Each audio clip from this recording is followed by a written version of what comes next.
programme features live coverage of an African safari and may include animal kills and carcasses. Viewer discretion is advised. Good afternoon. No, it's good morning. Good morning, everyone. Dawn has just broken here in the southeast of South Africa. This is Safari Live. Ready.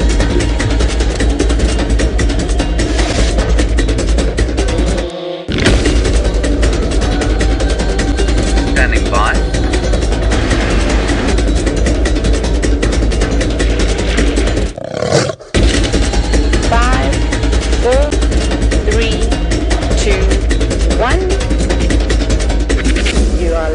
You are live.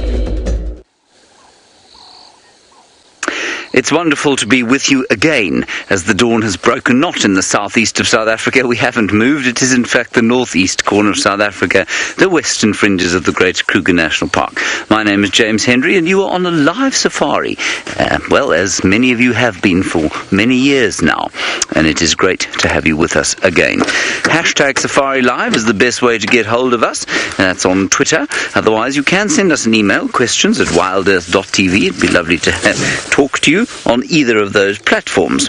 Jamie Patterson is out scouring the landscape to the south for tracks of Karula the Great Queen, whose absence has made her very much fonder in our hearts. Then we're going sort of along the western boundary here to see if we can't find some tracks, maybe of either Shadow or hopefully the Nkuhuma Pride and their little cubs. I haven't seen them. I'm starting to forget what a lion looks like. I'm also starting to forget what an elephant looks like. Anyway, that's the plan for the morning. That's pretty much all I have to tell you at this stage, other than the fact that there is a thick blanket of cloud sitting over our heads. It's about 23 degrees Celsius, which I believe is about 73 degrees Fahrenheit. So that's not very summery at all. A bit of a wind blowing from the southeast, so this is a cold front that's come over the top. We are not in the slightest bit complaining about this fact, on account of the fact that it has been so very hot when the cloud has not been around. Yesterday was a particularly magnificent afternoon. The clouds cleared briefly, which allowed the sun to warm the land just the right amount. And then during the night these clouds came back over here. No rain at all during the night. So we still wait for the great deluge that is predicted. Apparently on Friday this week we're supposed to have close on 4 inches of rain. Everybody is starting to build arks, dig dams, fill sandbags. I suspect we might have a little spit of drizzle or two, and then that'll probably be it. The Nkuhumas were last seen knocking about on Arathusa to the west of us, and so we might pop across there during the course of the morning and see if they're still there. Right, Jamie Patterson is in the south. She'd like to tell you about her plans. Perhaps she has already got tracks of the Queen. And a very good morning to all of you, and welcome on our somewhat chilly and gloomy sunrise safari. My name is Jamie. This morning I have Brian on camera with me, and of course along with Brian comes the thumb, as with every morning, except when it's pouring with rain, right Brian? The thumb likes to stay at home when it is raining. And this morning, as we trundle along Djuma, we are searching for any sign of Queen Karula. Yesterday afternoon during our rehearsal period, Brent and myself were frantically circling each other, trying to find whatever was causing great anxiety amongst the baboons and impalas and testiculars and all sorts of animals were alarm calling. We suspect that the baboons chased probably Karula, but I mean, it's difficult to say, chased her somewhere in this general direction. And then this morning I started off by hearing baboons barking, but from far away, and I'm trying to work out if they're here or if they're further south into Little Gowrie, but that's what we're picking up on this morning. As James said, we are still anticipating the great deluge, which might actually deluge upon our heads any moment now. There is a certain heaviness to the air. Brian disagrees. Brian thinks we're going to be fine. No, not usually. Always been more accurate.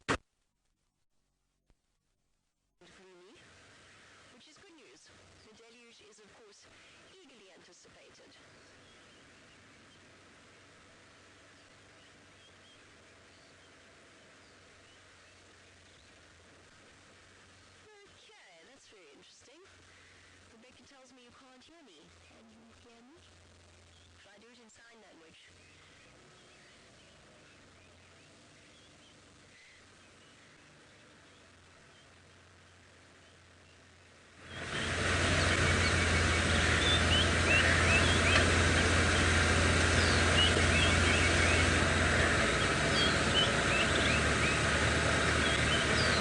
Hello! Rebecca, how long was I silent for? or was it just a small... so it was the puddle's fault. Yes, okay. There we go. Oh, flew away. About to show you a Wahlberg's eagle, but I shall show you some Nyala hiding in the bushes instead. Looks like a Nyala.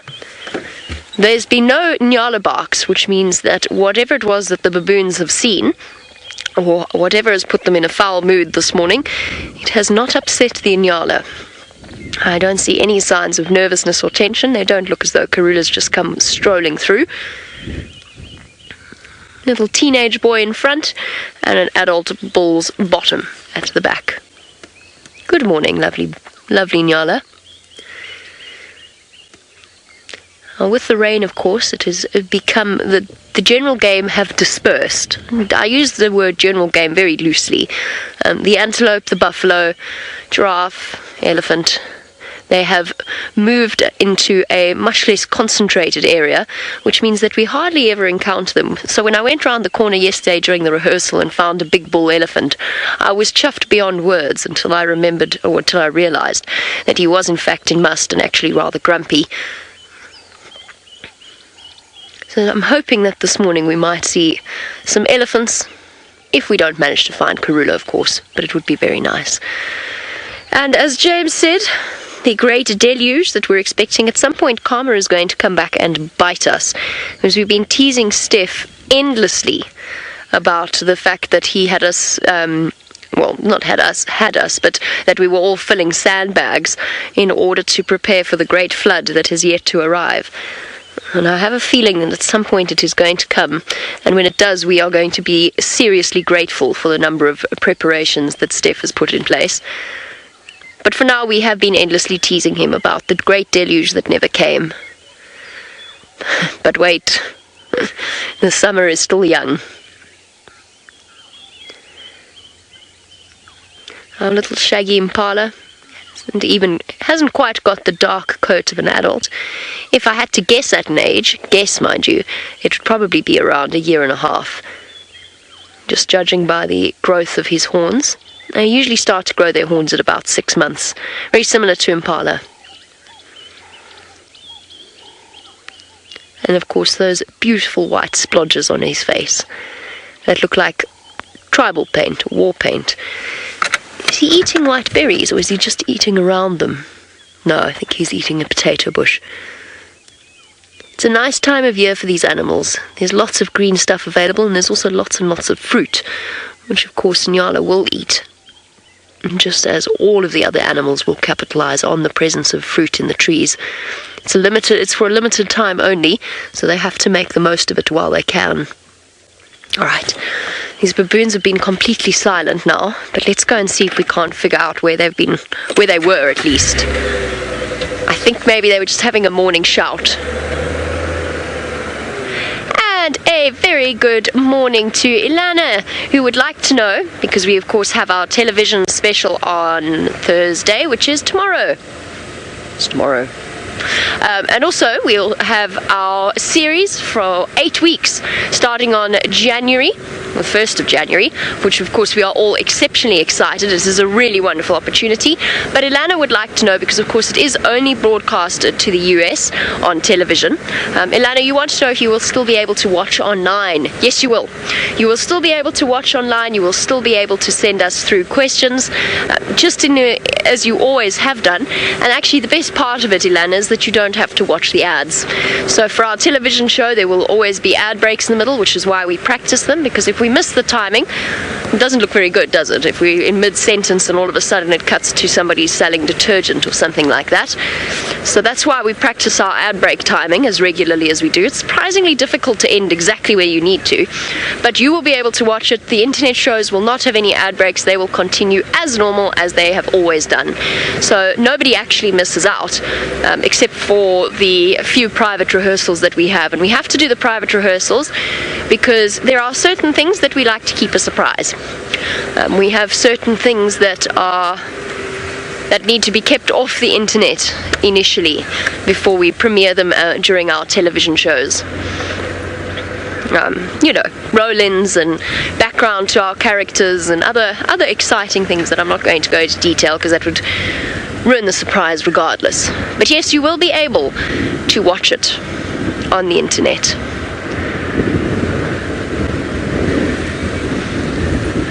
Okay.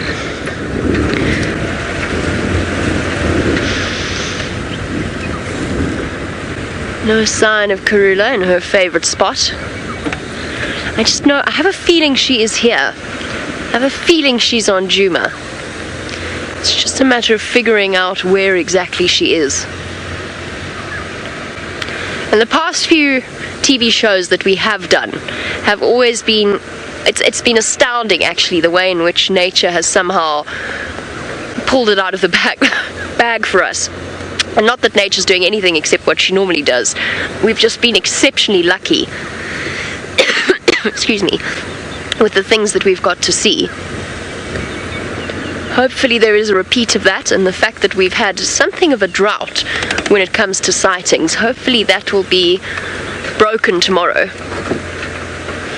The Inkumas actually yesterday were not on Arathusa, they were on Elephant Plains, so hopefully they decide to come back.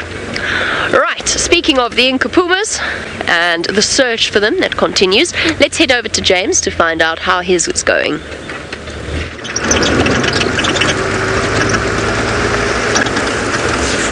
I was hoping quite desperately that there would be some tracks of the Ninki Pumas coming across this way. As yet, nothing. We've just passed, well, we're on the boundary between Arathusa and Djuma. That's why that guy is going. And we've just now passed the northern boundary of Arathusa, so we're at Simbambili on the left-hand side. And what the Ninki Pumas like to do sometimes is follow a game path that goes from a place called One-Eyed Pan, which I think was named after an elephant called One Eye, on account of the fact that he had one eye. And they take a game path all the way towards Sydney's Dam in the north, and they do that quite frequently, so we'll see if we can't find some tracks of them doing that. Otherwise, we've seen one lonely Impala, I don't know what she was doing on her own. I hope she hasn't lost her baby. Maybe her baby's just resting up in the bushes. Looking under this tree, maybe Shadow's there. Do you see Shadow there, Viam? No, I don't see her either. Never mind. So as Jamie was saying, of course, there has been a great dispersal of wildlife, but the abundance of life that has sprung forth as a result of the rain that we've had has been quite astonishing. Yesterday, during our TV rehearsals, and we must thank you for being very patient with us during those private rehearsals. I know it's very frustrating for some, and understandably so. But you haven't actually missed out on much, I've got to tell you. We haven't had any sign of the favourite cat characters. One elephant bull yesterday was quite entertaining. But on the ground, insect life in huge profusion. We had a wonderful sighting of mating lizards yesterday outside the tent. That was quite astounding to watch. The birds are all over the place, centipedes all over the place, ground beetles. Hello, woodland kingfisher. I'm not going to show you the woodland kingfisher there for very long, simply because it's on a power line, and I feel, in the wilderness, we'll find better ones than that.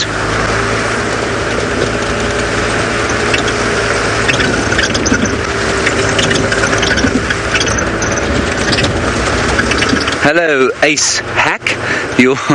You're wondering about the length of the show on Nat.Geo and whether there will be an extra hour's broadcast on the internet. No, there won't. We will be doing 2 hours, and then the show will shut down. Now the reason for that is that basically we tried it, I think it was Big Cat Week last year. We tried to do the 2 hours and then the 1 hour internet show afterwards. In fact, it was 1 hour of TV, 2 hours of internet, I think, is what we were doing in the mornings. And we just found it so very difficult to kind of maintain momentum, if you know what I mean. The show was constructed to have a beginning, a middle, of an end, and then to carry on after that was very difficult energetically. Anyway, so because the shows are now 2 hours long, we've just decided to sort of close them off there. Now I think that makes a nice kind of conclusion. Now here comes a vehicle full of people, which is important. And so I will find out if they've had any sign of the lions. While I do that, Jamie has got the small, tiny baby little pecking Hadede.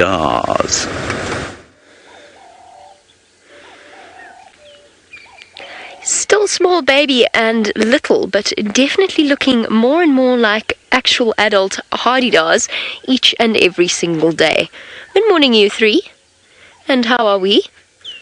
I always find it absolutely astounding the speed with which baby birds go from naked, totally fragile and vulnerable little creatures to fully fledged miniature versions of the adults, at least in terms of the birds such as Hadede and passerines and so on. Obviously the raptors take a little bit longer.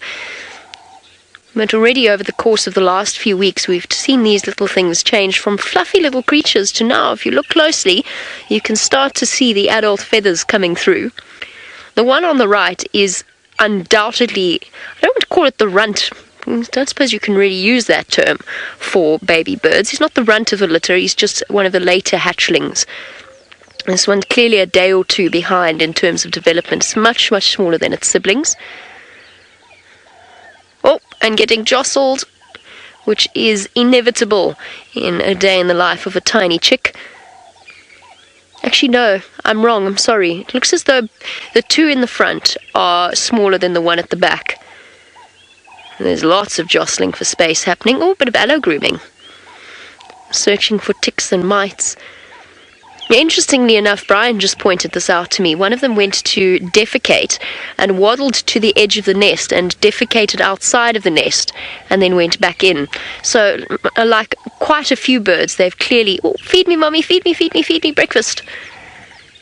They've clearly got the instinct not to sully the nest site by defecating inside of it, which is a very, very good thing. It means that the spread of bacteria and parasites is reduced.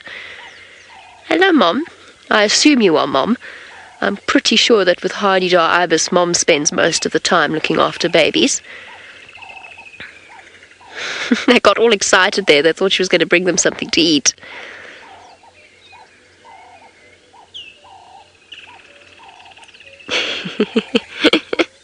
Begging in the way that chicks do. This is the joy of our live safaris, is that we get to watch families like this grow up.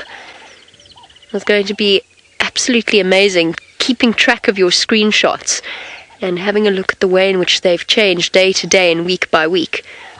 And very soon there will be 3 additional adult Hadede flying around.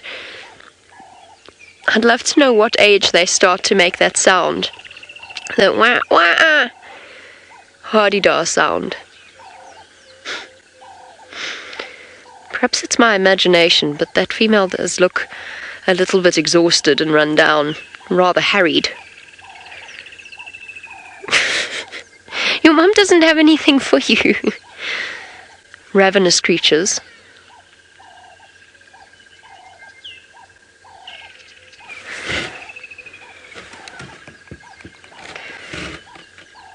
Oh.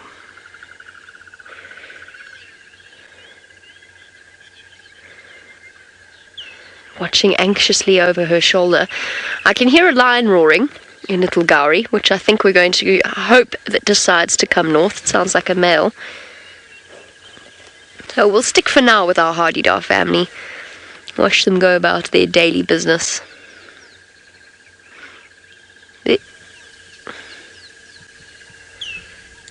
Them all curled up together. And I always feel this way when I look at nests like this, that they look completely unstable. They don't look sturdy at all. They look as though the slightest movement could bring them crashing down. And I found myself in awe of the nest-building abilities of birds like hardydars and buffalo weavers and raptors as well, that are able to build these incredibly fragile-looking nests that apparently are much more stable than they look, because last night was unbelievably windy at one point. The wind was gusting through as this cold front came in and hit the Sabi sand. And somehow those nests stay perfectly in place. It's very seldom that you see a big nest like this that's been blown out of a tree.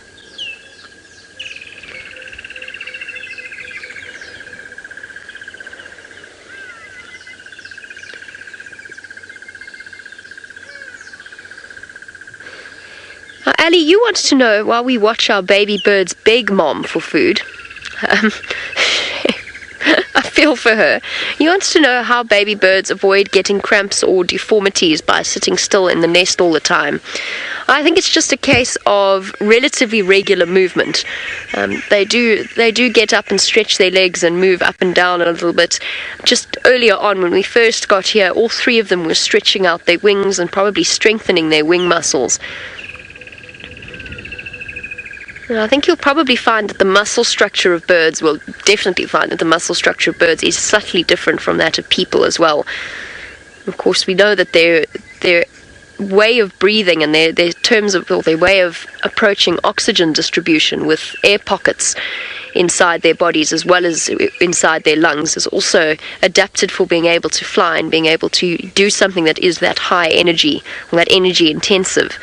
I think you'll find that they generally don't get any kind of deformities or cramps, and they do shuffle around all the time. Baby birds, even when they're small and naked, will spend a lot of time moving their bodies, just strengthening, big yawn, strengthening the muscles that they need for future use. That would be my guess. I don't know. I've never had baby birds or raised baby birds in a nest. You know what I mean. Nesting birds. Obviously, I've never had baby birds in a nest. But I have watched many, many different species of birds grow up.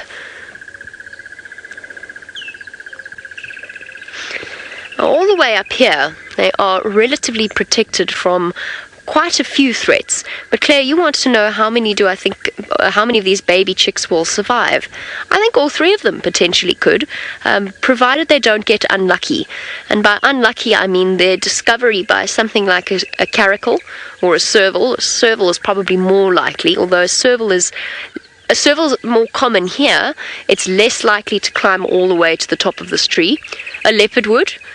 One of Karula's cubs, if they happened to stumble across this, they would undoubtedly kill the hatchlings, and they would, if that did occur, it would be all three of them. And the same applies to, actually, potentially if they get found by baboons. Baboons are also a serious threat. At this age, they're probably past the threat of most snakes. It would, a boomslang would not be able to consume a hardy-dart chick this big. Not even in its wildest dreams, and not even with the ability to completely unhinge its jaw. But I think any event that kills a chick will kill all three of them at this age, if you understand what I mean. So if it's discovery by another predator, chances are it will kill them. The other thing that could potentially harm them, although they've survived, the fact that they've survived this long, I think, is a suggestion that it won't happen. I think that a sudden cold snap, as has occurred today, could take its toll on the slightly smaller one. It's not the same as a situation with raptors, where with raptors or with ground hornbill, only one chick will ever survive, or it's very rare that two chicks do survive. And almost invariably that's caused by active aggression from the older chick and a sort of a passive lack of feeding by the parents, because the older chick just outcompetes for the younger for attention and for food. It doesn't work that way with passerines and with ibises and with all sorts of birds of this nature. They would tend to raise all of their chicks together relatively successfully. So as long as Mommy Ibis gets lucky, unfortunately, if a predator does come through, there will be nothing that she can do. Which is why baby birds have to fledge so quickly. The less time they spend at this vulnerable stage, the better for their survival.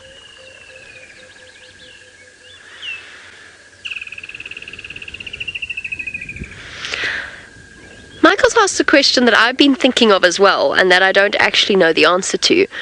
Michael wants to know, when it is time for them to learn to fly, will they test their wings and in the tree and then jump off and try and fly, or will they go from the ground? I'm relatively certain they're going to try and fly from this branch and fly from this tree. It is going to be, I'm hoping, wouldn't it be wonderful if we're here for it? It would be wonderful to actually see them learn to take those first flaps. You can't really call them first steps, can you? First flaps. And I think it's probably going to be quite painful looking. Luckily, baby birds are relatively inured to long drops.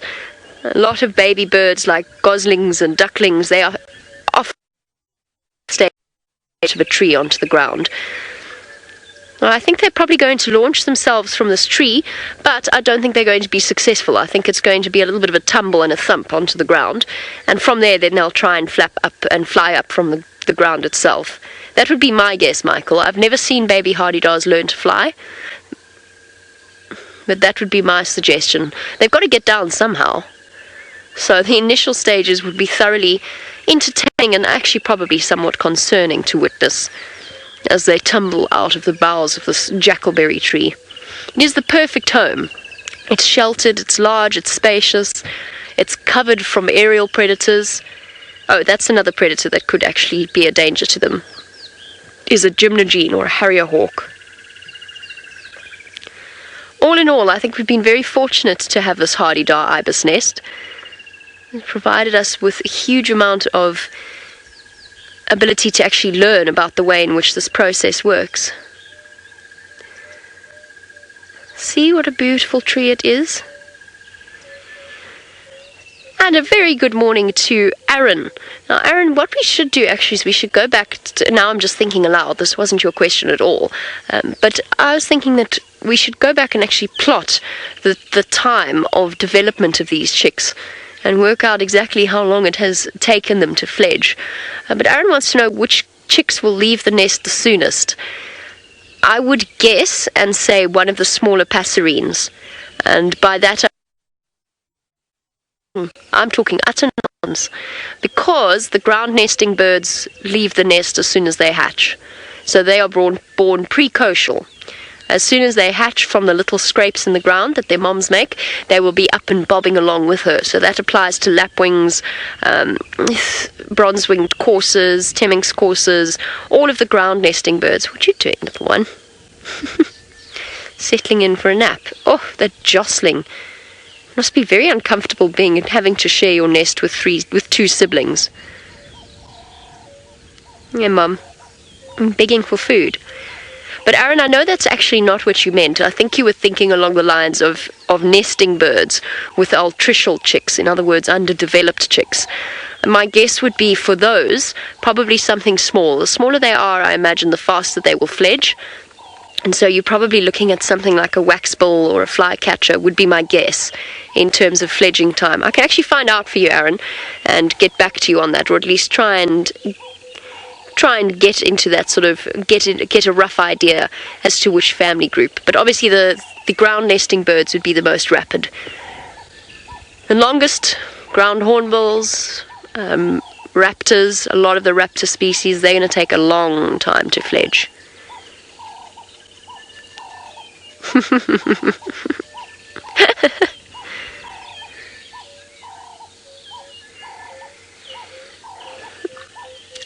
Tomand, you want to know what bird sounds we're hearing in the background, and I have to say there's lots of sound happening at the moment.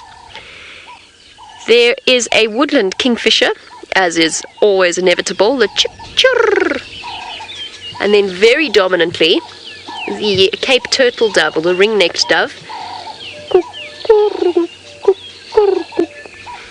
There is a orange-breasted bushshrike. There is a series of cisticulars making quite an ugly rattling sound. There were crested barbets trilling away merrily above my head. They've stopped now, they've moved on. There is a scrub robin chirping, whistling. I can hear a crested franklin.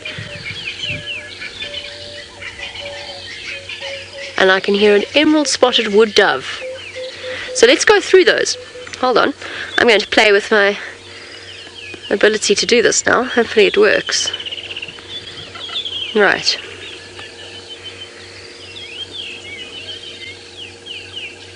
While we watch our Hadede chicks. Let's go alphabetically because it's the easiest for me.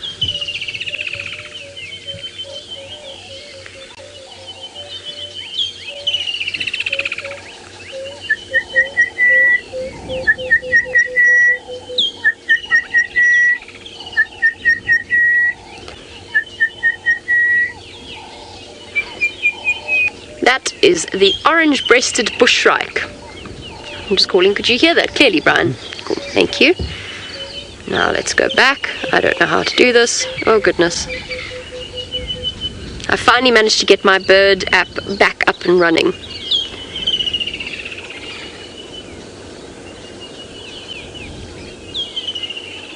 What else did I say we were hearing?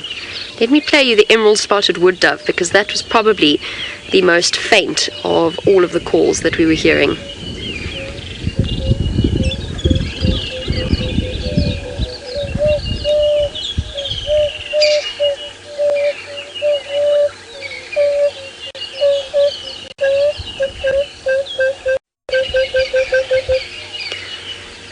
And I have to confess, that is one of my favorite calls of any bird.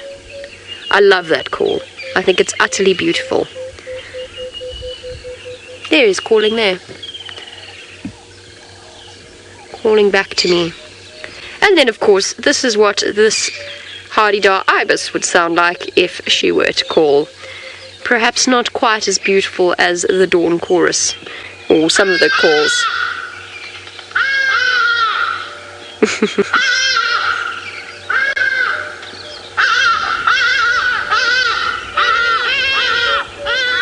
There we go. We'll stop there because there's such a wide range of calls that I can't go through all of them this morning. I suppose we could, but I'm curious to see what else is out here.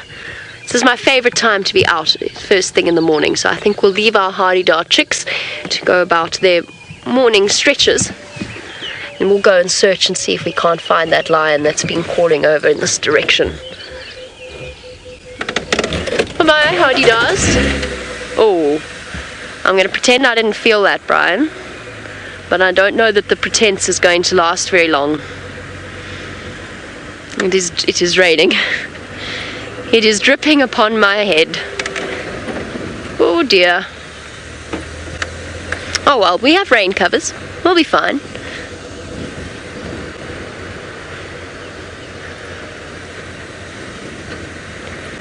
There's also a Sterling's wren warbler calling.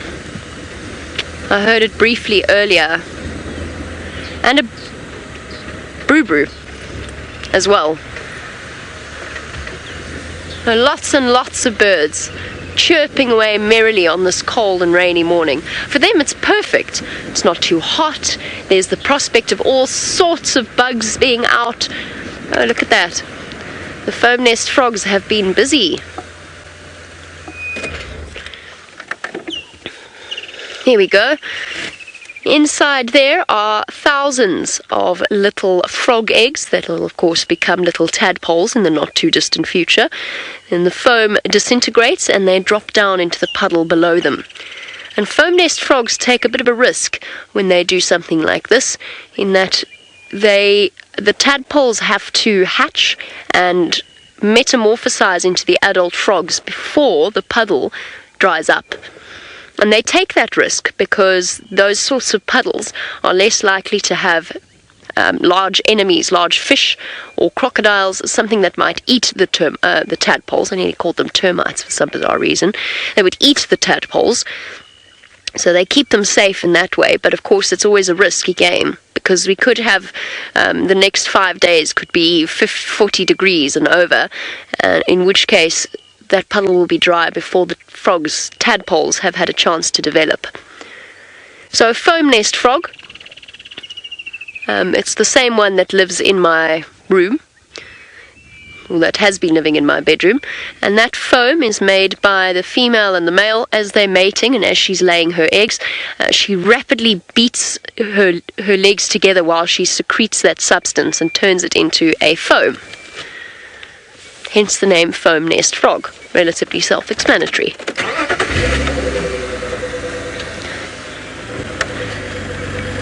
Right, Kurula, where are you?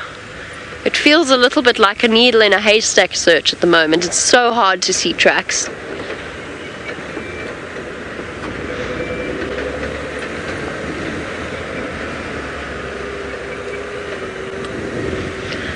James, speaking of our tadpoles, you want to know what the minimum amount of water is for a tadpole to successfully metamorphosize.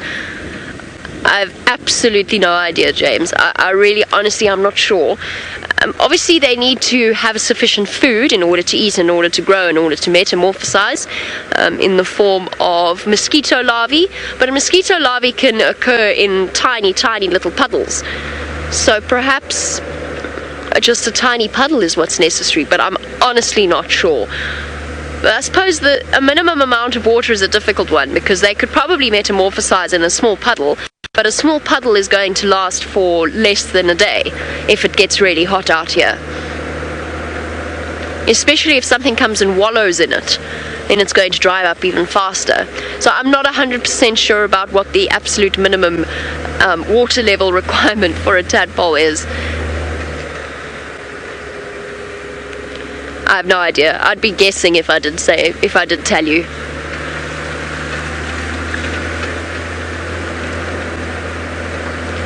Right, we're on the southern boundary of Djuma, double checking to see whether or not Kurula has decided to pop out. Or back in. Either one will do. Actually, the latter is preferable to the first. No.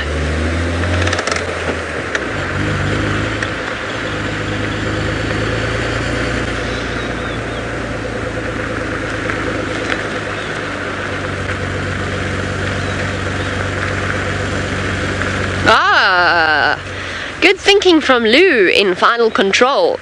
Lou suggested if tadpoles were in a small puddle, would there not be a risk that they could overheat and die? Yes, I suppose there would be. If the puddle got too hot, that adds an extra factor to James's question about what the minimum amount of water would be. Because that is a very, very good point. We've actually spoken about that before.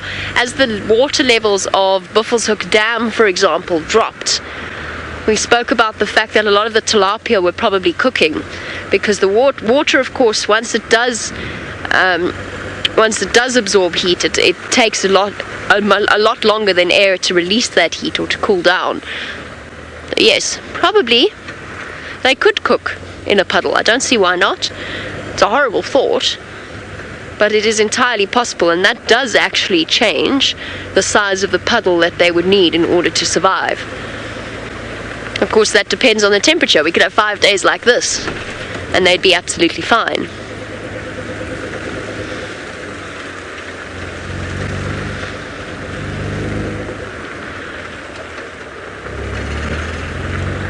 Just checking very carefully. In this sort of light, it's very difficult to see tracks.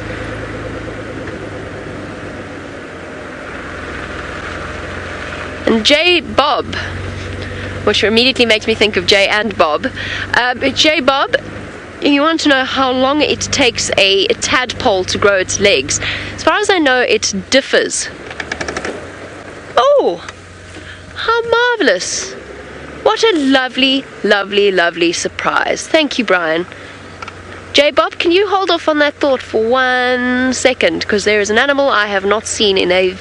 Well, that's not true. I saw one yesterday.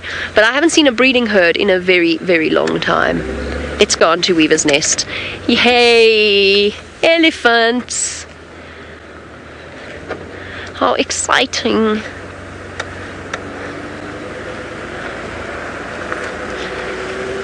Oh, what a relief. Feels like forever since we last saw them.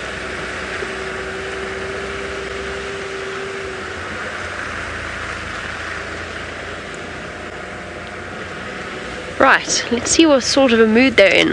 There was one female that I saw through the trees that is very, very thin. Might be that she's quite old. She did look quite old. Let's just have a look. Because much like the hippos, despite... Oh, now we're going this way, are we? Despite the fact that there has been rain and that there's been more food available for them than before, because they are such large animals, it's taken them quite a long time to recover from the effects of the drought and the lack of nutrients that they had. Hello, guys. Oh, what a sight for sore eyes. I think this is my first elephant herd sighting since I came back to work, which was nearly 6 weeks ago. Hello, hello. I don't think I've ever been this long without seeing an elephant herd. Hi, guys. Hello, little monster. You have no idea how much you have been missed. What you doing? And this is why we love them. What you doing, you crazy creature?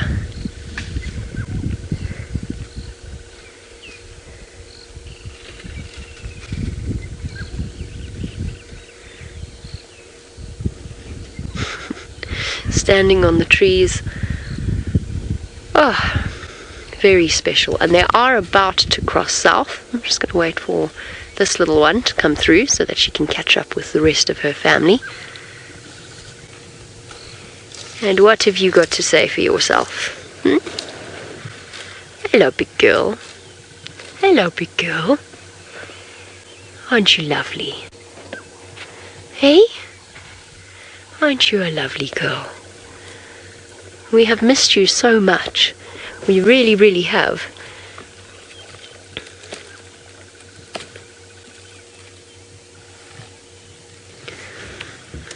Wrapping her trunk around. I thought for a second she was eating the tree wisteria, which would have been quite a surprise because that's not really a tree that often gets targeted by elephants or indeed any browsing creatures, but it's actually the acacia that's on the other side. A young female. She's probably only just reaching over 10 years old now, into her teens now. Hello, big girl. Aren't you gorgeous?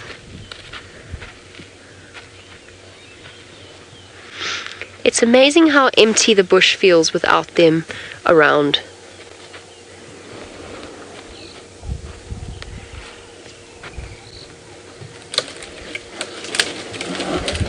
You can hear the rough scraping of her skin as she walks through the trees. Hello. What have you got to say for yourself? What's there that you want? You want that tree? Yes.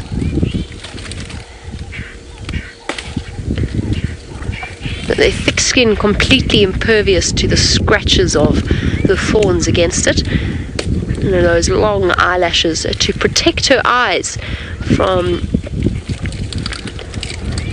that exact thing, from sticks and branches and twigs going anywhere near the sensitive pupils.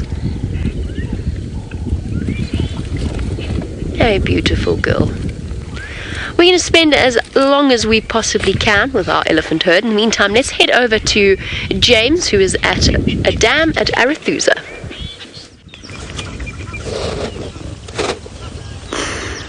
Now, that's not quite the Ngahuma pride, everybody, but it is a couple of white-faced whistling ducks. And they, like all ducks that are at rest, have tucked their beaks underneath their wings and are sitting in rest. I'm not sure that they're necessarily resting in the cleverest place in the world. Oh, Egyptian geese. There's a great plethora of waterfowl here. Watch out, ducks. Ducks have been disturbed by the goose. Look at the goose, looking very territorial, is chasing them. Shame. They were so peacefully standing on their little mud island. That vicious Egyptian goose has decided that he doesn't like them at all.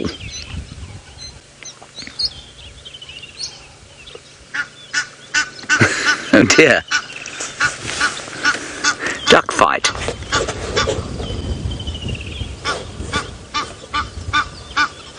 I mean, the whistling duck is really quite a spectacular bird. You know, there are lots of ducks around the world that are beautifully plumaged. And the white-faced whistling duck is no different. The Egyptian goose, however, noisy, apparently almost inedible completely, and really, nothing quite as pretty and sophisticated looking as the white-faced whistling duck, of which we do not see many. They seem to be fairly nomadic in their operations. Now, we have had updates on the Ninkapuma Pride, everybody, and they seem to be still on Elephant Plains. And for those of you who are perhaps new viewers, Elephant Plains is not somewhere that we are allowed to go, I'm afraid. So they haven't actually been found this morning, but we've traversed a bit of Arathusa to the west to see if we can find some tracks, and we have not found any tracks there. So I think we're going to go back towards Djuma, because our signal is a little bit iffy in the far western sectors. Now what I'm doing is just quickly looking. Yes, it says here, I was correct, that the white-faced whistling duck is indeed nomadic. So what that means is that they're not migratory, but they will not be sedentary like the Egyptian geese are. Those Egyptian geese have set up a territory here. Every little patch of water will have a pair of Egyptian geese squabbling most of the time with each other, and in this case squabbling with some visitors. But the white-faced whistling duck, often in big flocks, they'll come into an area and then disappear. And this doesn't mean that they're migratory, it just means that they go from place to place depending on what there is to eat. And in the case of the white-faced whistling duck, that consists of aquatic vegetation, seeds, tubers, insects, and mollusks. I have, in fact, read that directly from my bird app, just in case you thought that I'd remembered all those words in one go in the morning. I didn't. So vegetation, aquatic vegetation, mollusks, and the odd sort of invertebrate in the water. Now, as many of you may have known, the Egyptian goose is supposed to be an eater of algae only. And indeed, it says very specifically that they do not eat fish on this normally extremely reliable bird app. Well, we watched Egyptian geese last year, around about this time actually, in Buffelshoek Dam, just before it dried completely, knocking about in there, eating tilapia by the dozen. They also eat grass shoots, rhizomes, and tubers.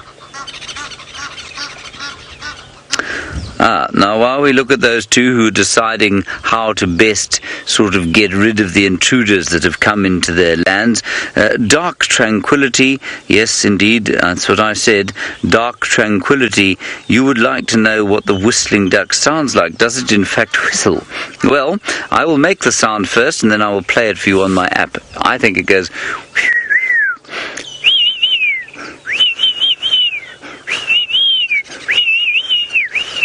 So yes, I do think it sounds quite whistly.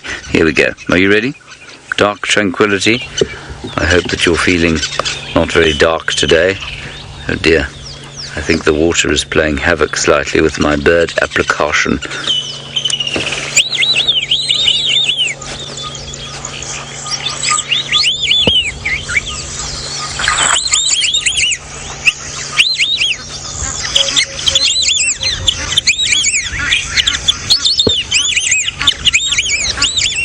Yes, very whistly indeed. I think I got it almost right, don't you, Vim? Yes, good. You notice Vim is silent when I say things like that. Well, I think I got it almost right. So that was the white-faced whistling duck and the Egyptian goose. And the last thing I have to show you is that these chaps here, the red-billed buffalo weavers, are building frantically in their attempts to attract ladies, making modification to their homes, fighting with each other, being generally unpleasant to other males of competition. And then there are some nests of what looks like the village weaver just underneath there. But I don't think the yellow weavers are actually there. They look much like they did last year, unoccupied. Leopold's apartment, you're wondering if both male and female white-faced whistling ducks have got white faces. They do, Leopold's apartment. They are not sexually dimorphic, they are sexually monomorphic, I think is what we call it. So they look almost exactly the same. Okay, let's move on from here. Let's see what else we can find.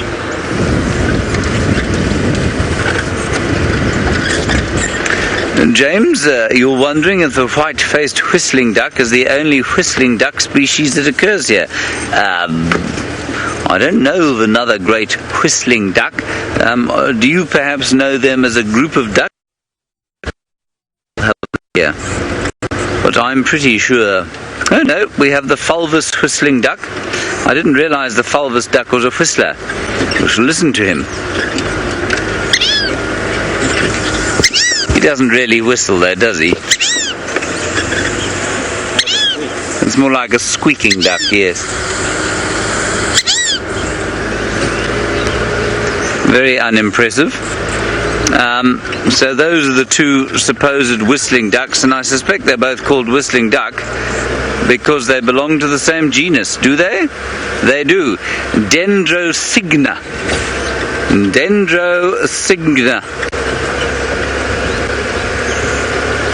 So two whistling ducks, Dendrocygna, fulvous duck, and white-faced whistling duck. Fulvous duck is possible to see here. It's highly unlikely that you'd see it commonly. It looks a little bit, well, unsurprisingly the same shape as the white-faced whistling duck, but it's a lovely tan colour. It's really quite a pleasant-looking bird. I've only seen it once, and that was at Nyala after a very, very wet year. I had no idea that it was related to the white-faced whistling duck. Oh, now Fuzzman sparkles while we observe what may or may not be in this burrow. This is quite near to where some pigs live. You want to know what other kinds of ducks occur here. Fuzzman sparkles, commonly you might see a spur-winged goose. That's possible. It's not very likely. I would open... Okay, the rain seems to have stopped slightly, so let me show you some pictures.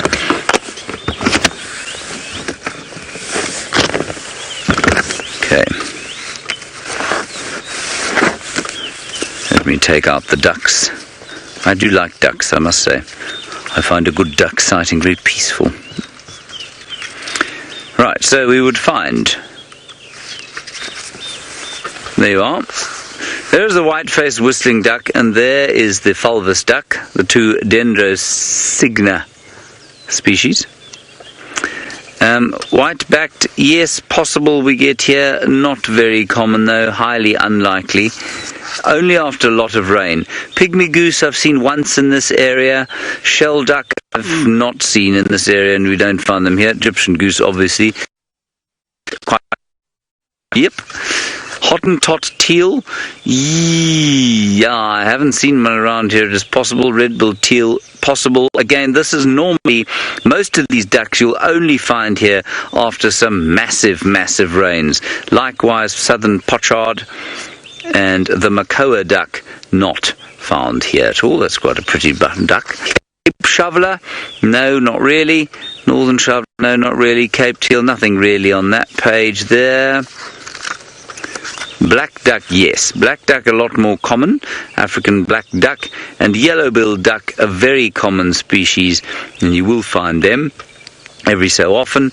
Comb duck or knob-billed duck. I'm very sad that they've changed the name to comb duck. I quite like knob-billed duck.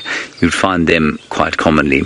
So I would say the most commonly found ducks, if you like, would be the knob-billed, the white-faced whistling, and of course the Egyptian goose. Then you have a good chance of seeing something like a spur-winged goose, and sometimes you'll also see things like the red-billed, at least the yellow-billed duck, and there was one other, the African black duck. Otherwise, the rest are kind of vagrant. Okay, let's head across to Jamie and find out how her elephants are doing.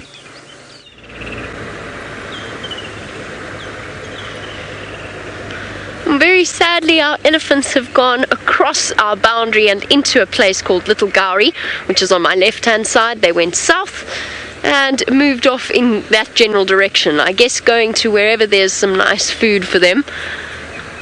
We are once again bereft of elephants. It was 5 minutes and then they were gone. But at least we saw them. At least we did have a little bit of time spent with elephants. Now the search for the queen continues. Since there are no more large pachyderms to look at, we'll go and look for a small leopard instead. Let's see whether or not she has arrived.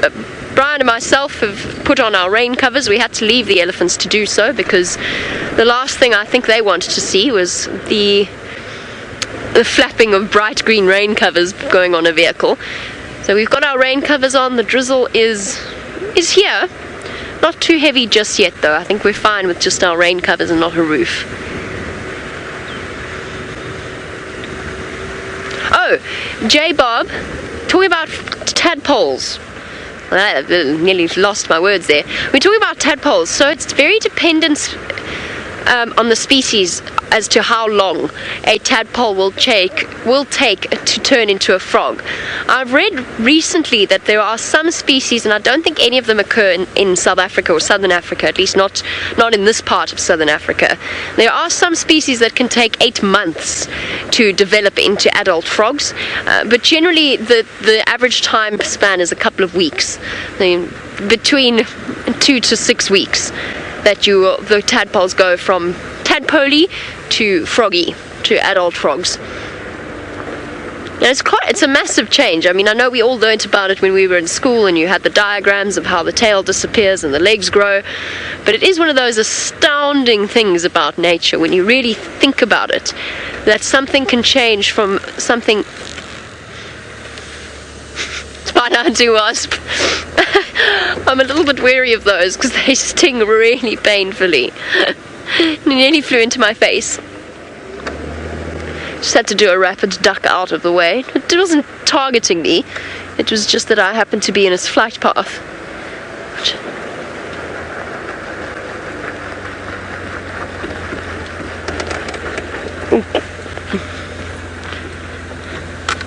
Laurie, apparently you've read something that seems to suggest that tadpoles will change into adult frogs more quickly as water becomes less available, and you're wondering if you were remembering correctly. Quite possibly. I didn't know that, but it does make sense to a degree, because obviously the less water there's available, the faster you want to turn into something that can be on land. So that could well be the case, but Laurie, I don't know. I've never read that, but I wouldn't be at all surprised if it were true. I just don't quite know how. But again, it's the magic of nature. I don't know how that process would work. Perhaps warmth speeds things up. Having slightly warmer water, your metabolism doesn't have to work quite so hard to maintain body temperature. Any physical reaction, which includes enzyme reactions and breaking things down and building them up, any physical reaction will get faster as the temperature gets hotter until it reaches that cutoff point where, as we were talking about earlier, tadpoles will cook. So maybe the extra warmth, I'm not sure, Laurie. It's a good question though. I'm going to have to read more about tadpole to frog development. Maybe James knows, but I haven't heard of that. Nature is an amazing thing though, and it's quite possible that there are defenses for tadpoles and dryness. Now, Vulpine Wolf Girl wants to know if there are any frogs that give birth to live young rather than lay eggs. Not that I know of. Certainly not here, I'm going to say. I don't know of any species that give birth to live young. I've never heard of it occurring, but there might be some obscure Amazonian forest frog that does give birth to live young. I'm doubtful though. Obviously there's a sort of a curious mixture here. You do have certain species that will give birth to in reptiles, and reptiles of course are famous for being egg layers, but there are certain species that will give birth to live young, and things like puff adders. Oh dearie me, Perhaps our lion was closer than I thought he was. Here's a lion track in the road. A large male lion track. Huh.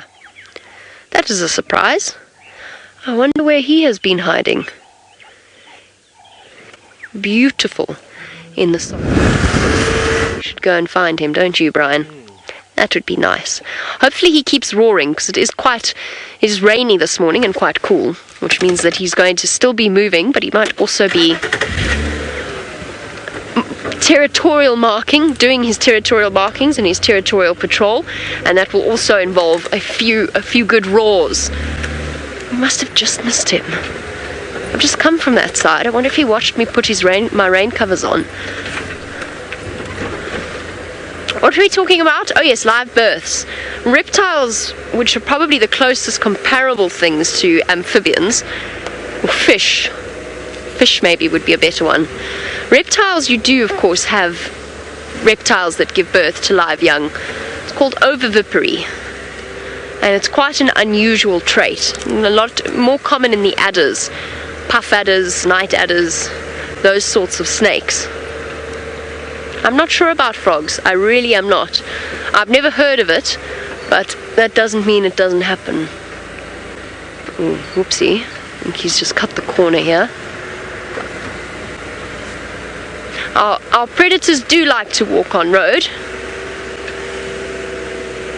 which means that his tracks should pop out any moment now. So while I search for our big male lion, whose tracks were quite a surprise, let's head over to Stef, who is awake and on foot.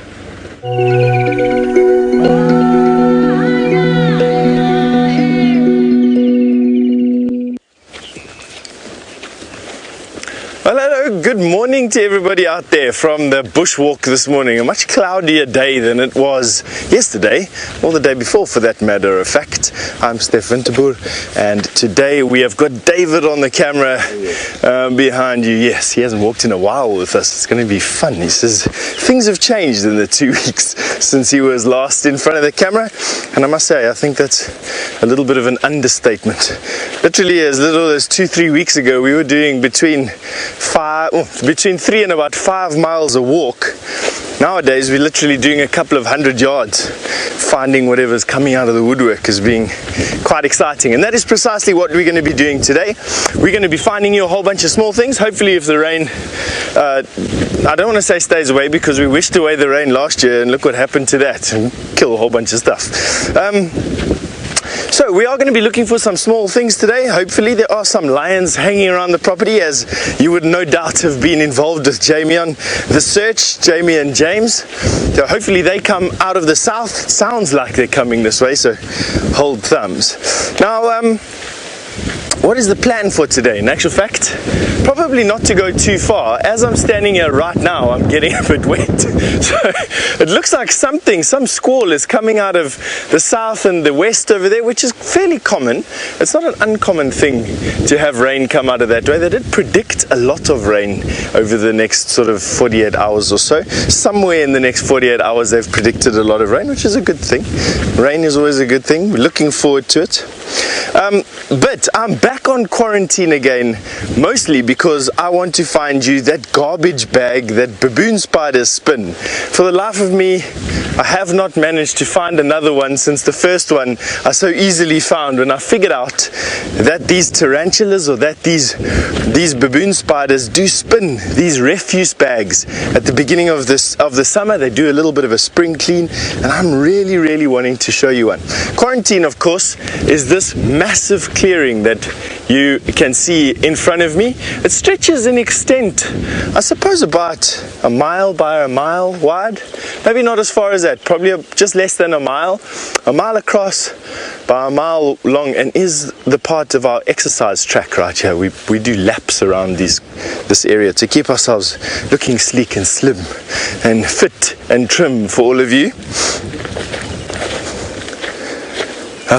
It's actually a pleasant day to be out here. It's like a light spattering of rain. You probably can see a little bit on the lens that you've got there now.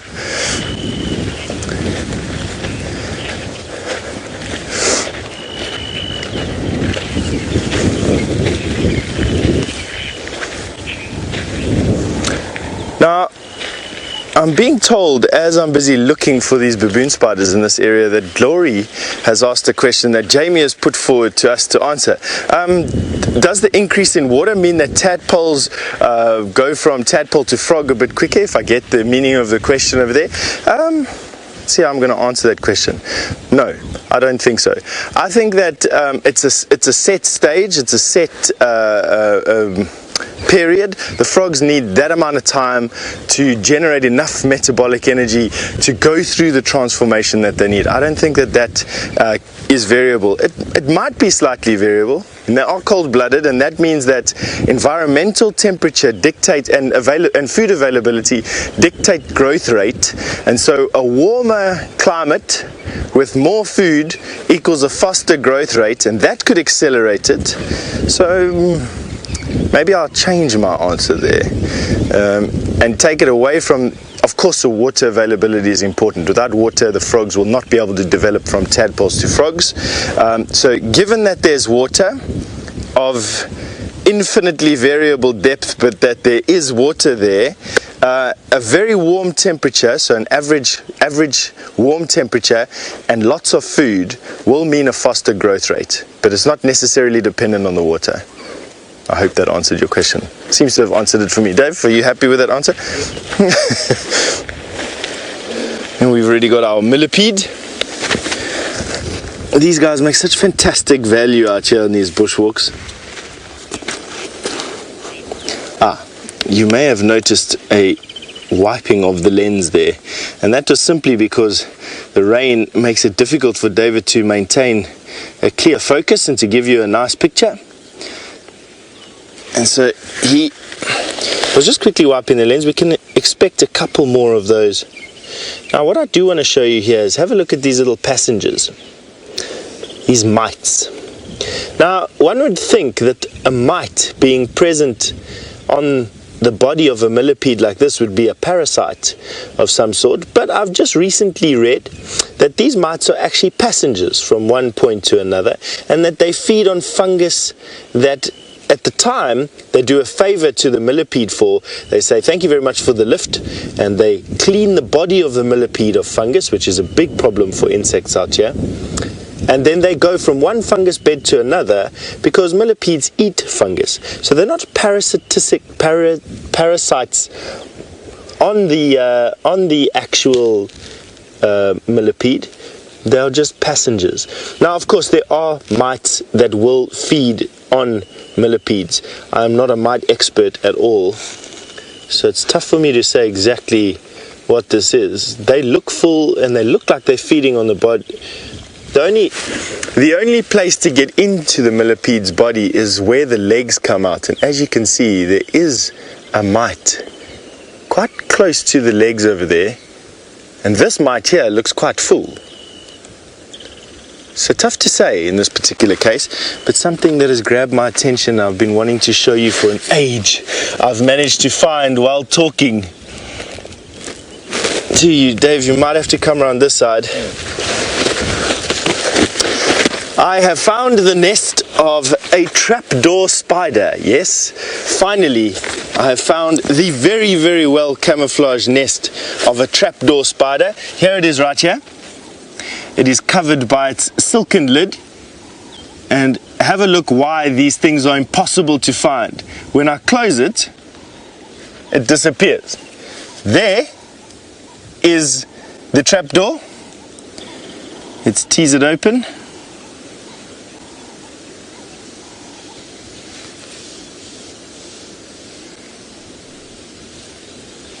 Have a look inside there.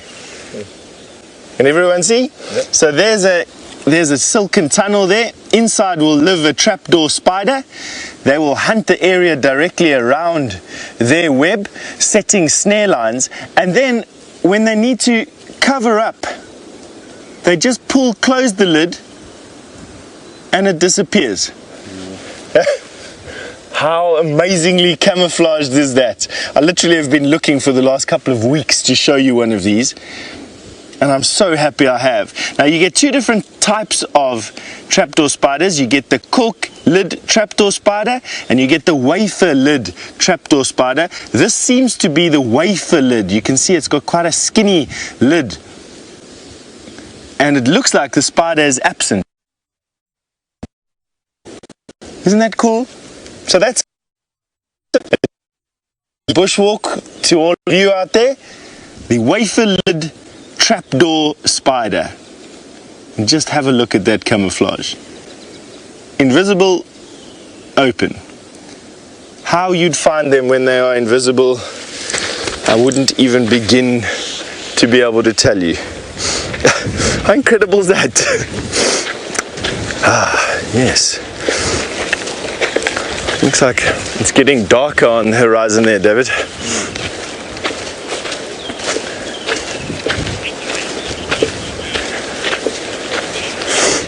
All right, I think while we go and search for something else wonderful to show you, why don't we go and see how that lion tracking with Jamie is going. While Stef searches for things with more than 4 legs, I'm still on the hunt for my 4-legged lion, who has come through into this general direction. Now, on a cold day like today, there is a chance he is still moving. So I'm trying to work as quickly as possible. I'm trying to track as quickly as possible because I have serious doubts in my own mind that he is lying down somewhere. I mean, he might be. He's a male lion. It is what they do best. All lions. But his stride suggested that he was moving with a great deal of determination. And you can tell that just by looking at the spacing between the tracks, between the back and the front track. And his back track was falling far away from his front track. So he was not messing around whenever he walked along that road. He's on a serious mission. I'm trying to work out exactly where he's planning on going. The Nkuhumas are all the way to the west. The sticks are further to the south, so he's obviously on patrol. And the question is, how far is he going to go in the next few hours? Hopefully not off Djuma completely. Let's just do a quick circle. I must have, when we were sitting with the Hadede, I think that's when he was calling south of our boundary, and he must have then walked along very rapidly. So we're not too far. We shouldn't be too far behind him. Hello, boy. Have you seen a big lion? No? All right, then. I'll try not to take it personally. Bye-bye. One Impala ram very rapidly on the move.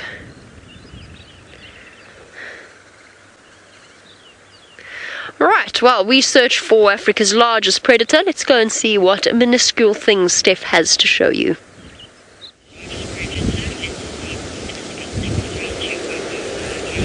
I'm absolutely sure Jamie will pull out those lines if they're on the property.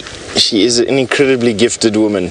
But have a look at this male bushveld rain frog. I know it's a male because he's small. Females are about 3 or 4 times the size. But just have a look at this little guy. Also wonderfully camouflaged just here on this bare patch of sand.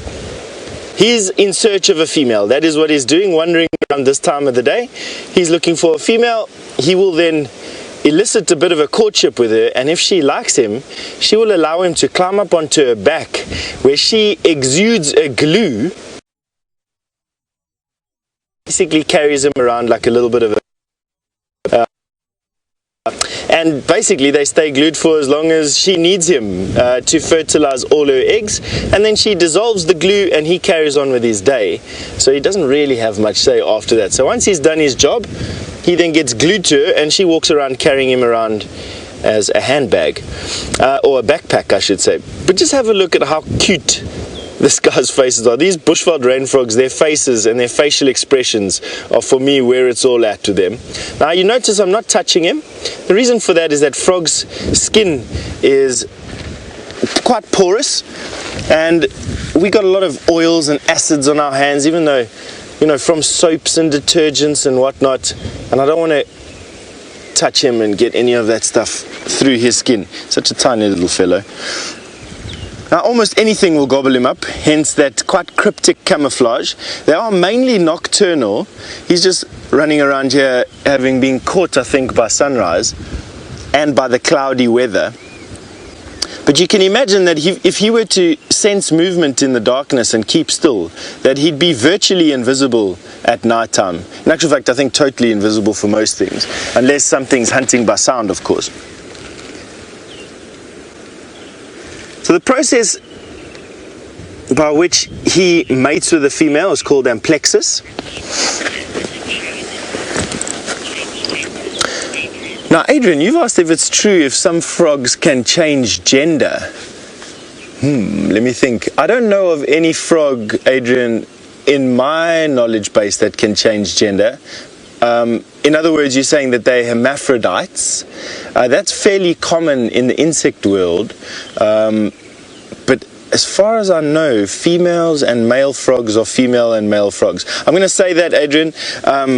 I don't know if there is. You're welcome to send me through an example if you know of one locally where you're from, Adrian. Of course, you can use those questions at WildEarthTV or the hashtag Safari Live. Let me know. I by no means am a frog expert, and so wouldn't be the end-all authority, at least on frogs in any case. So are there hermaphroditic frogs, is the question from Adrian this morning to all of us. And I am unsure. And so that is that little bushveld rain frog. So the process that is mating between frogs is called amplexus, and where the male is stuck to the female, it's called cohesion amplexus. That is the way that these frogs mate with one another. The frogs have got some of the most amazing sort of things like this. So you get this little guy who ends up being a backpack on his female. You get the foam nest frogs who communally sort of fertilize a female's eggs. The males all sort of band together and help fertilize all a female's eggs, and at the same time kick up this foam which turns a hard styrene-esque covering. You get all the poison dart frogs up in the tropics that carry a tadpole on their back in a slimy mucus covering and put them into the bromeliad pools. Bromeliad is a type of flowering plant that grows up in the top of a canopy of trees. And what else do we have? I mean, yesterday on walk, yesterday afternoon, I found one of the first African bullfrogs of the season. And that big African bullfrog, it's a frog probably about this big, it covers itself in this mucus covering and spends the winter in this mucus cage, basically. I mean, they're just actually quite amazing creatures. And if you didn't already know this, of course, frog numbers worldwide are in decline. As a sign, they're one of the most sensitive, not the one of the most, they are a sensitive group of animals on the planet, and changes to the planet's chemistry and to just the way things are at the moment has a drastic effect on frogs.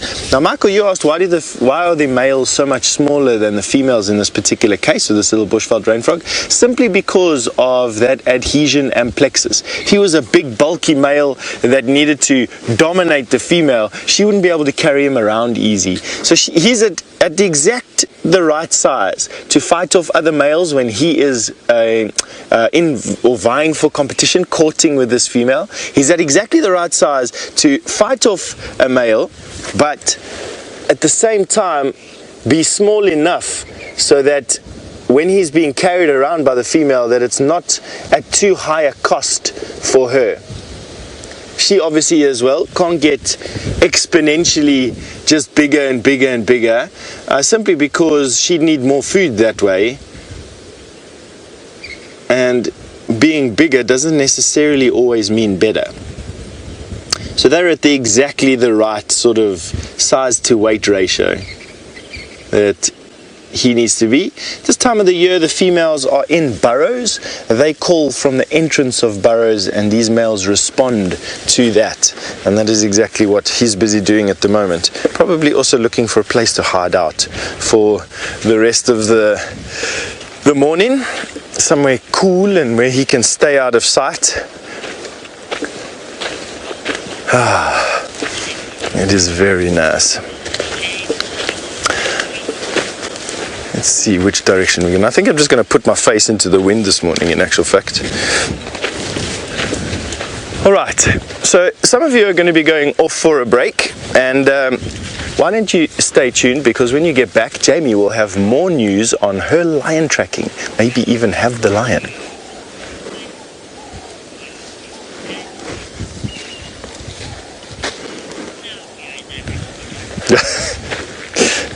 And for everyone else, we'll carry on moving down here into this drainage line, which sort of forms the western edge of quarantine. Now, for the last couple of days, I haven't really been much further away than the crests surrounding this open area, and I actually just want to trawl through the edge of this drainage line in front of us over here this morning. I'm going to sort of go to the forest verge and go and see what we can see there. Of course, being a little bit closer to the drainage line means that there's a little bit more subterranean water there, and I'm hoping that that has a different dynamic on the animals that we're seeing, on the insects and the animals that we're seeing. So it's going to take us a little bit of time just to get down there, and in the meantime, why don't we go find out what Mr. Henry's been doing for the last couple of minutes. We've just come across some male lion tracks, but we're just trying to figure out where they've gone. They don't, I don't think, seem to be the freshest tracks in the universe, unfortunately, but maybe we'll be lucky. Oh, my aging bones. We too found a bushveld rain frog. Interestingly, it was a little male bushveld rain frog. We had to remove him off the road, I'm afraid. He was about to be squished by a car. Now, I don't know if you saw a male or a female, but the one we saw was that big. Tiny little thing. And they sit on the back of the females that I think you were looking at a female, I'm not sure. Right, so the lion tracks come here. If I can find one to show you, that is precisely what I shall do. But they're very faint. Here's the last one that I can see here. We're just going to see if they go off the road or not. No, he's still there. Here he goes. It's so very difficult on a road like this because it's so hard and so much traffic goes up and down, but he seems to be angling off the road in that direction there. There's a road not far from here. Let's go and see if he crosses over there. Not convinced of how fresh these things are, and of course male lions, as Jamie I think has just said to you, often on a mission. The Nkuhumas, I've just heard, found a lass and a leek inside elephant plains. Right.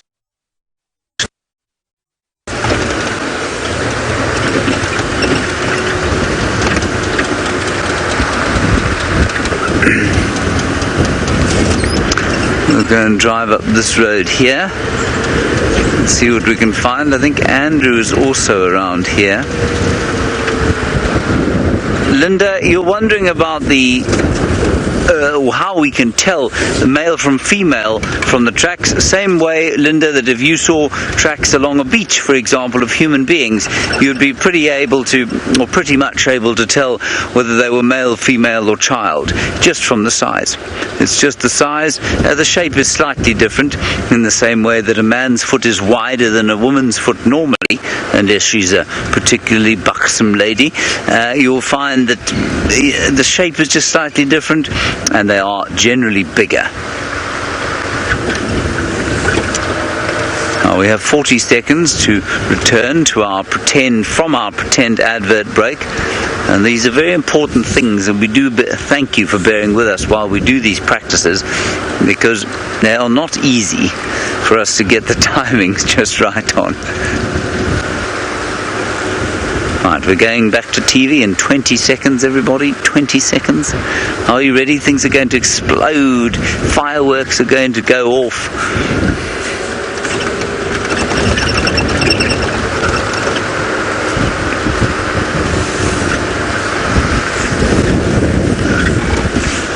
Right, welcome back everybody on your live safari here from the middle of the African wild. Jamie Patterson is knocking about over there trying to find sign of lions. We've just found lion tracks coming this way, and Stefan Winterboer also on the trail on foot of lions. That of course is the best way to be tracking. Right everybody, there we are. We've done our kind of advert practice thing there now.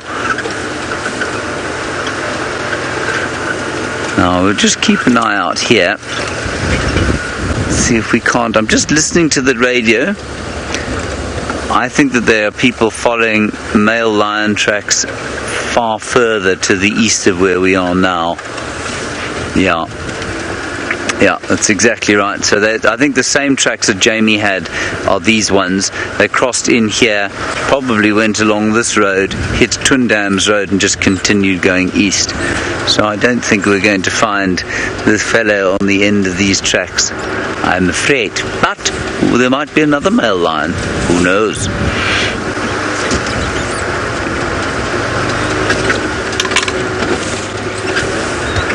We're going to go towards Treehouse Dam now and see what's there. We are, of course, waiting for this great deluge that is sure to arrive on Friday, and then Treehouse Dam will, instead of being Treehouse Mud Wallow, will turn into a great body of water in which water sports might be something we could do on a quiet game day. You know, some water skiing. VM, would you like to barefoot ski in Treehouse Dam? Yes, a water wally world. Very good idea. We can come and do lengths. Yeah, the male lion does go down this road. They don't look that fresh to me, and I'll tell you why. I've just seen a millipede track over the top of the male lion. Millipedes do not walk, of course, in the night, so it's not to say that he didn't go very early morning and then the millipede got up at dawn and walked across his tracks, but I think you'll find that these things are the same ones that Jamie had, and then the same ones that are being followed now on Torchwood. But maybe there'll be a brother on the dam wall. We're nearly there. Let's see. Things have got a little inclement. I haven't decided to put the roof on yet. I think that would be premature. But we have every so often... Okay, let's head across to Stef on Bushwalk and find out if he's in his drainage line. One of my favorite things out here in the bush is to lift up stumps and logs and see what's living underneath. And in this particular case, the shadow underneath this stump is home to two different animals that I want to show you. One is an assassin bug, which has managed to catch a termite and is busy eating a termite. Oh, there goes the assassin. I think we may have disturbed it. There's the assassin. You can see that little dark insect there. Now, assassins are bugs, proper bugs belonging to the order Hemiptera. They have got this massively long proboscis that pierces the body of its victim. It then injects a whole bunch of toxins and digestive enzymes, kills whatever it stabbed, waits for the juices inside there to do its thing, and then sucks out the body fluids of that hapless victim. Just something truly terrifying. If these things are as big as, who knows, buffalo, I don't think we'd be one of the preeminent species on the planet. The second thing I want to show you is the daddy longlegs. Now, quite often when we lift up these particular stumps, they are inhabited by violin spiders. And violin spiders and daddy longleg spiders are very easily confused with one another, but in this particular case I'm able to show you the difference. Noticeably on that spider are its white legs. Okay, there we go. There you can see it coming up there. So there's two there, but noticeably on that spider is the white knees and that funny swaying gait. So at this angle you can see those white legs. That is a daddy longlegs. Violin spiders do not have those very conspicuous white legs. Now, I know that might seem like, oh, every spider that I see with wide legs I can touch or let my kids go near, but until you can really identify these spiders by habit, where they're sitting, how they look, how they're crouching, it's always advisable just to leave spiders alone. Don't go and kill them, that's not necessary. They help us with many things, in particular controlling what we consider pests. Very good biological pest controllers are spiders. It doesn't mean we have to kill them all, but it does help to identify them properly, and in this particular case to know a harmless daddy longleg spider from a fairly dangerous violin spider, and we don't want to, you don't want to get confused with that. Let's put this stump back here, and then I want to show you about a plant that I've just learnt about out here. So now we're all fairly common with the devil's thorn plant, which is this one here, which gives us that nice shampoo or that nice soap. You add a little bit of water to it and it makes an incredibly nice soapy substance. But what is less common is this plant. This is a wild sesame, identified by its quite distinctive leaf. This is the sesame triphyllum, and this also has a nice soapy leaf. And one of the I'm saying that sort of tongue-in-cheek over here, we've only got two saponin containing plants here. You add a little bit of water, it just gets the whole process going, and without too much effort you can see it making quite a gooey substance on my hands there. And that's because it contains saponins, which you can use as a very effective soap. So we've got the devil's thorn here, which we create a soap from, a shampoo, and we've got the sesame plant that we also create soap from. But not only is the sesame plant used for soap making, these stems, when they dried, make incredibly tough, basically like rattan vines, and quite often doors and baskets are weaved from these stems. Now, they're used by men and women for different things. Women walk around chewing the roots. It is a great reliever for menstrual cramps. So women walk around chewing the roots of this particular plant. Men will take this leaf and throw it into milk, which immediately curdles the milk. And they will then drink the curdled milk. And it's said to be a very powerful aphrodisiac. Now, I don't quite know whether I want to give that a bash this morning. I've got this fly that is being determined to fly into my ear hole. What you doing? And so the men in the local communities out here will put this into milk, and the curdled mixture they'll drink. And, whether it works or not, I won't be able to tell you this morning. But anyway, a very good and a very good plant for menstrual cramps in women, as well as a soap substitute, and quite a lot of saponins in just one leaf, I must be honest with you. The best way is just to wipe it off and leave your hands. My hands are never in very good condition. They're always red, scraped, got holes in, bits and pieces of thorns. But I do quite enjoy having clean hands, and having sort of soap growing everywhere out here helps me with that particular compulsion. Alright, onward we go. It's proving to be a great walk so far. Are you enjoying yourself, David? Alright, and while I get myself all packed up and off to the next wonder, when we go see what Jamie's been keeping herself busy with.